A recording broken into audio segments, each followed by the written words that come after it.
ঘৰ বাৰী গোটেইখিনি এতিয়া অতি যাব। আমি 2 দিনমান পিছত আমি কলহী নদীৰ বুকুত যাব লাগিব। এই ক্ষেত্ৰত আমি মন্ত্ৰী ডাঙৰে যে পীয়ুষ হাজৰিকা এবাৰ আহি আমাৰ এইখিনি চাই কিনে আমাৰ সাহায্য অনুৰোধ কৰিছোঁ। তেখেতসকলে যেতিয়া আমাৰ সাহায্য এটা দিয়ে আৰু এইখিনি স্পাৰ বা কিবা এটা কৈ দিয়ে।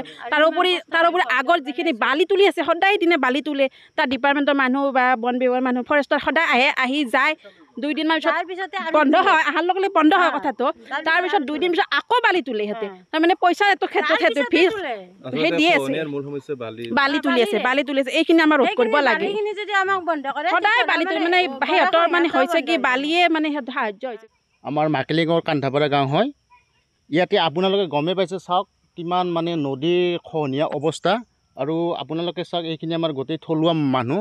এই ক্ষেত্ৰত আমি বিভাগীয় যিটো চৰকাৰৰ যিটো ডিপাৰ্টমেণ্ট জলসিঞ্চন বিভাগ, আমি বিভাগটোকো অলৰেডি আগতে আমি আমাৰ ফালৰ পৰা আমি অনুৰোধ জনাইছিলোঁ। লগতে ছয়গাঁও সমষ্টিৰ বিধায়ক সন্মানীয় ৰেকিবুদ্দিন আহমেদ ডাঙৰীয়া তেখেতকো আমি অৱগত কৰাইছোঁ।